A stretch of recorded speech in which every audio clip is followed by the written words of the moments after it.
तीसरा, approval fasting. एक हफ्ते तक कोशिश करो कि किसी की तारीफ या लाइक तुम्हारे मूड को प्रभावित न करे। देखो तुम्हारा आत्मसम्मान कितनी जल्दी स्थिर होता है। चौथा, साइलेंस पावर। जब कमरे में चुप्पी होती है उसे भरने की जल्दी मत करो। जो चुप्पी से डरता है वही कमजोर है। अब तुम्हारे अंदर संघर्ष शुरू होगा। तुम सोचोगे, अगर मैं कम बोलूंगा तो लोग मुझे कमजोर समझेंगे। अगर मैं कम रिएक्ट करूंगा तो लोग मुझ पर चढ़ जाएंगे। लेकिन याद रखो, शेर कभी हर भौंकते कुत्ते को जवाब नहीं देता। डोमिनेंस का असली टेस्ट तब होता है जब तुम्हें उकसाया जाता है, जब कोई तुम्हें छोटा दिखाने की कोशिश करता है, जब कोई तुम्हारी सीमाएं चेक करता है। तुम क्या करते हो?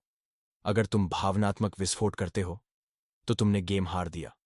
अगर तुम शांत रहकर सीमाएं सेट करते हो तो तुमने फ्रेम पकड़ लिया। अंत में एक सवाल, क्या तुम अल्फा बनना चाहते हो या अल्फा दिखना चाहते हो? क्योंकि ये दोनों अलग रास्ते हैं। दिखावे का रास्ता तेज है लेकिन अस्थायी है। कैलकुलेटेड डोमिनेंस का रास्ता धीमा है लेकिन स्थायी है। और शायद यही वजह है कि 99% लोग पहले रास्ते को चुनते हैं। असली पावर बाहर से नहीं आती, वह अंदर की संरचना से बनती है। तुम जितना खुद को कंट्रोल करते हो, दुनिया उतनी तुम्हें गंभीरता से लेती है। और याद रखो, डोमिनेंस कभी शोर नहीं करती, वह बस महसूस होती है। तुम अल्फा नहीं हो, तुम बस कोशिश कर रहे हो कि लोग तुम्हें अल्फा समझें। और यही तुम्हारी सबसे बड़ी कमजोरी है। जिस दिन तुमने इम्प्रेस करना बंद किया, उसी दिन तुमने पावर की असली यात्रा शुरू की। लेकिन सच्चाई यह है, ज्यादातर लड़के कभी वहां तक पहुंचते ही नहीं। क्यों? क्योंकि उन्हें सिखाया गया है कि डोमिनेंस आवाज ऊंची करने से आती है, महंगे कपड़ों से आती है, जिम की बॉडी से आती है, या सोशल मीडिया की लाइक्स से आती है। लेकिन असली डोमिनेंस कैलकुलेटेड होती है, और कैलकुलेशन में इमोशन की जगह नहीं होती।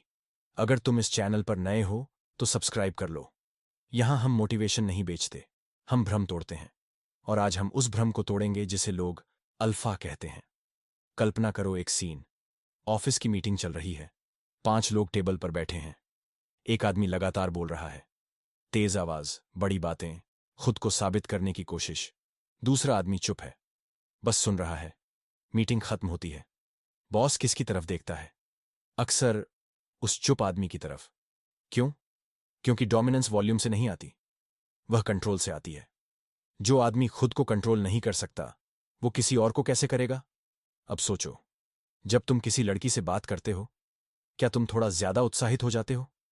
जब कोई तुम्हें चैलेंज करता है, क्या तुम तुरंत रिएक्ट करते हो? जब कोई तुम्हें इग्नोर करता है, क्या तुम बेचैन हो जाते हो? अगर जवाब हां है, तो तुम अभी भी अपने इमोशंस के गुलाम हो। और गुलाम कभी अल्फा नहीं होता। पावर की पहली परत है इमोशनल डिटैचमेंट। लेकिन इसका मतलब ठंडा या बेरहम होना नहीं है। इसका मतलब है प्रतिक्रिया से पहले सोच पाना। डोमिनेंस का साइकोलॉजिकल ब्रेकडाउन समझो। मानव दिमाग हायरार्की में सोचता है। हर ग्रुप में अनजाने में रैंकिंग बनती है। कौन ज्यादा शांत है, कौन कम रिएक्ट करता है, कौन आखिरी शब्द बोलता है, कौन बोलने से पहले रुकता है। जो व्यक्ति अपने शब्दों को बचाकर खर्च करता है, उसका हर वाक्य भारी होता है। अब एक और सीन, 2 दोस्त बहस कर रहे हैं। एक तुरंत गुस्से में आकर आवाज ऊंची कर देता है। दूसरा मुस्कुराता है और कहता है, अगर तुम इतना इमोशनल हो रहे हो तो शायद बात यहीं खत्म कर देते हैं। किसने पावर ली? जिसने खुद को नहीं खोया। डोमिनेंस का अगला स्तर है परसेप्शन कंट्रोल। लोग तुम्हारे बारे में क्या सोचते हैं, ये तुम्हारे शब्दों से कम और तुम्हारी स्थिरता से ज्यादा तय होता है। क्या तुमने नोटिस किया है कि हाई स्टेटस लोग कम एक्सप्लेन करते हैं? वे सफाई नहीं देते, वे जस्टिफाई नहीं करते, वे बताते नहीं कि वे क्यों सही हैं। वे मान लेते हैं कि वे सही हैं, और यही मानसिक फ्रेम उन्हें ऊपर रखता है। लेकिन यहां एक कड़वी सच्चाई है, अगर तुम्हें हर वक्त प्रूव करना पड़ रहा है कि तुम अल्फा हो, तो तुम हो नहीं। अल्फा होना किसी को दिखाना नहीं है, अल्फा होना खुद को संभालना है। अब बात करते हैं पावर हायरार्की की। समाज में 3 तरह के लोग होते हैं, रिएक्टिव लोग, एडैप्टिव लोग और फ्रेम क्रिएटर्स। रिएक्टिव लोग दूसरों के व्यवहार से चलाए जाते हैं। एडैप्टिव लोग माहौल के अनुसार खुद को ढालते हैं। लेकिन फ्रेम क्रिएटर्स, वे माहौल तय करते हैं। तुम किस श्रेणी में हो? अगर कोई कमरे में आता है और तुम अचानक अपने बैठने का तरीका बदल लेते हो, तो फ्रेम तुम्हारा नहीं है। अगर किसी की मौजूदगी से तुम्हारी ऊर्जा बदल जाती है, तो कंट्रोल तुम्हारे हाथ में नहीं है। डोमिनेंस का तीसरा आयाम है वैल्यू इंडिपेंडेंस। जब तुम्हें लोगों की स्वीकृति की जरूरत कम हो जाती है, तब लोग तुम्हारी स्वीकृति चाहते हैं। यह पैराडॉक्स है। जितना तुम पीछा करते हो, उतना तुम नीचे जाते हो। जितना तुम डिटैच होते हो, उतना तुम ऊपर उठते हो। लेकिन क्या यह आसान है? नहीं, क्योंकि बचपन से तुम्हें सिखाया गया है कि सबको खुश रखो, अच्छे बनो, किसी को नाराज मत करो। लेकिन सच ये है, हर अल्फा ने कभी ना कभी किसी को असहज किया है, क्योंकि उसने अपनी सीमा तय की है। अब 4 माइंडसेट शिफ्ट समझो। पहला, रिएक्शन डिले। कोई कुछ बोले, तुरंत जवाब मत दो।